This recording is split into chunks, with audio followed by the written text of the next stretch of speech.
just two quick questions, actually. The first one I forgot to ask you yesterday. What I really wanted to hit at with preservatives in our food and alcohol, does that cut us off from our spirituality? No. It doesn't? The only thing that cuts you off from your spirituality is holding yourself in a vibration that doesn't allow it. And you certainly have power to dominate the vibration of the carrot. Okay. Okay. Man against carrot. Okay.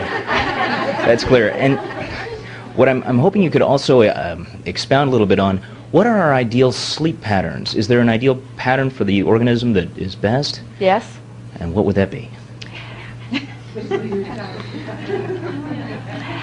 First, we want to explain to you the benefit of sleep. It isn't about resting, because you are resting even here as you are sitting on these chairs. The benefit of sleep is that you withdraw your consciousness from this physical realm. And when you withdraw your consciousness, you withdraw any pushing against or resistance. And when there is no resistance, then your body is able to align to its higher vibration. And so slumber is more about aligning vibration than anything. So it stands to reason that one who is more connected to the non-physical energy stream would require less sleep or would want less sleep. But sometimes the opposite seems to occur, because another thing that happens is the more you acclimate to the higher vibration, the more you enjoy slumber, which is a high vibration. Catch-22. And so what we would encourage you to do, the natural rhythm of your body is, you see, when you slumber and your consciousness withdraws, even though your energies are being aligned, your body is not receiving movement, and your body really thrives with movement. Any of you who become sedentary, and your society sort of does that to you as you work 8 hours but your body really is a body of motion. In other words, your body is an organism that wants to move.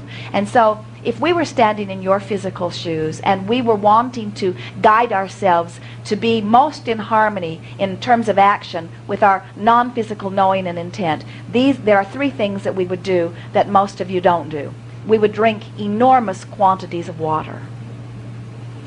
So much water that in the beginning we would find ourselves uncomfortable because the elimination process would be a bit hindering. But we would drink lots and lots and lots of water. Your capacity to hold more water will grow as you consume more water.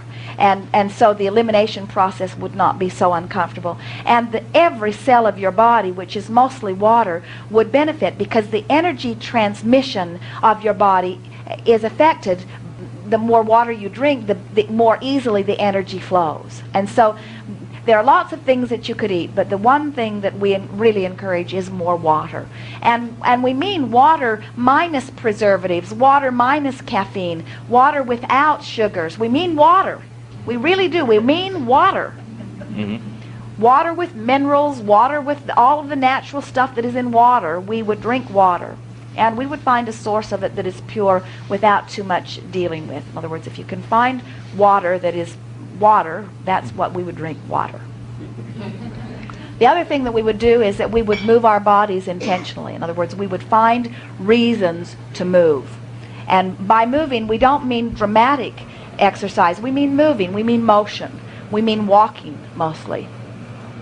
Moving the body, moving the arms, flexing the muscles, stretching the muscles, movement. And the third thing that we would do is that we would rest when we are tired, and we would awaken when we are refreshed. In other words, we would try to follow a more natural rhythm. Now, that's hard to do under the work environment that many of you live, but we would sleep shorter snatches more frequently. In other words, we'd take a little nap on the lunch hour if we could, and we'd snatch a little nap after work if we could, and we'd sleep a shorter expanse in the middle of the night. In other words, we would not sleep longer than 4 hours at any stretch, only because the body benefits so much by motion. Wow. Thank you. That's what I needed to hear. For most, that's going to be a difficult acclimation, because you've trained yourself to believe that you need 8 hours of sleep. Esther, every now and again, because they're traveling and they have an early flight, and She is doing many things before she gets ready for the flight. When she goes to bed, she will say, we only get to sleep 3 hours. And she will say to Jerry something like, sleep fast, or this is going to be a short night. And what she really means is, I'm not going to get enough sleep. And then what she discovered, and then often in that vibration, she can't go to sleep.